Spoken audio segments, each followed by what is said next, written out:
Biden's second surrender after last week's humiliating Afghanistan failure. The August jobs report isn't looking too good for the president either. Now, one of my next guests writes in a new op-ed for the Wall Street Journal that the president's push for higher taxes would actually be an economic gift to Chinese Communist Party and other rivals. With me now is Fox News contributor, Washington Times opinion editor Charlie Hurt, and Kim Strassel, Wall Street Journal columnist and Fox News contributor. Good to see you both. Kim, first to you, how would higher corporate tax rates here be a gift to the Communist Chinese?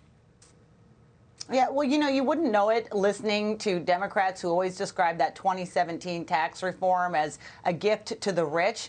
In fact, a lot of us complained at the time that it didn't do much on the individual side. The real point of that reform was to overhaul the corporate tax system because we had become so uncompetitive. We did that. We lowered rates. We moved more to a territorial system, and it worked. Money flooded back in here. We haven't seen those over $1 trillion came back, right? Yeah. $1 trillion, and that all went into American factories, American jobs, higher wages. The Biden team wants to completely destroy that, put us back in the same situation we were in before. And by penalizing our companies, it's another way of saying that they are giving an upper hand to all of the rivals out there to our American companies, whether in China, Russia, Europe, or the Middle East. And Charlie, something else we're giving to the Chinese is Afghanistan. You listen to the comments. It's not me saying this. It's the Taliban who's saying this. Taliban spokesman Mujahid just told La Repubblica newspaper yesterday, China is our most important partner and represents a fundamental and extraordinary opportunity for us because it is ready to invest and rebuild our country. It's also ready to strip it of minerals that they need, right? Absolutely.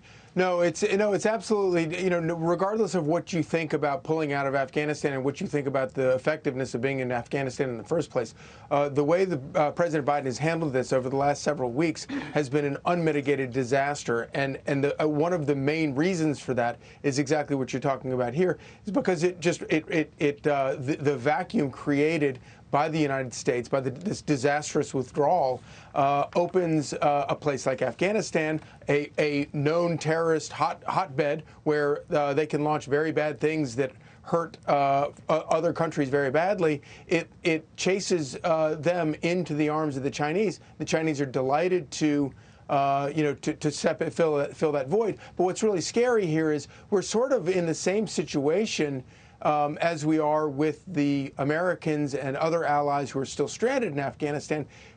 Our only hope is that the Taliban gets tired of dealing with the Chinese and makes some sort of decision to not deal with the Chinese, because there are a lot of arguments to be made that over the long run they're not going to get along very well. But my goodness, talk about having just a fistful of bad options. Yeah, well, some Democrats, Kimberly, are beginning to get tired of Joe Biden. And Joe Manchin came out in your newspaper with that great column yesterday about why he's not going to be adding his vote to the $3.5 trillion. Now, questions about whether he'd take $1 trillion less or this or that, whether it's just negotiation. But how much of his decision to come out with this is as a result of the Afghanistan debacle, do you think? Well, I think you're seeing that in different places. You have that op-ed. You also had 14 members of the House Armed Services Committee buck the Biden administration and agree to add more money to the defense budget because I think they're feeling a little bit vulnerable on this issue. But by the way, the Manchin thing, what should have Democratic leaders concerned is not this question of whether or not he'll go to $3.5 trillion, because he'd already said he might not.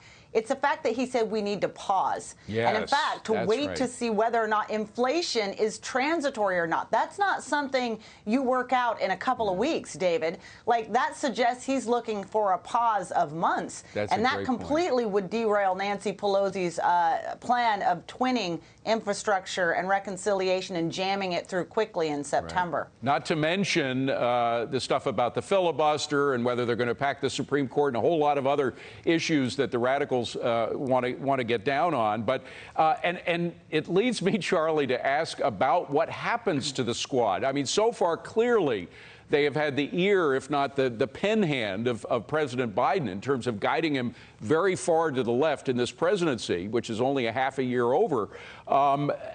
Does that continue? Because clearly those policies have gone so far left that not only Manchin, but a lot of other Democrats, not only in the Senate, but in the House, are beginning to wonder what they've gotten themselves into. And what about Kamala Harris? What happens with her? I mean, remember, she got a vote of being further to the left in the United States Senate than socialist Bernie Sanders. I mean, is the power of the left diminishing, or are they going to take the Democratic Party off the cliff? Well, first of all, I think that Kamala Harris is Joe Biden's insurance policy against having the 25th Amendment invoked against him, because nobody likes Kamala Harris, not even Democrats. And I think they realize that. I think under normal circumstances, when you have an administration that has had the last couple of weeks that the Biden administration has had, you might have you might have a bunch of politicians who are trying to trim their sails a little bit and trying to sort of figure out a better, more politically popular way to go. These are not normal times. I think what we're going to see is, I think we'll see them double down. I think that, that in their desperation, they are going to do everything they can to go for absolute broke. And they realize they have a limited period of time in which to do it.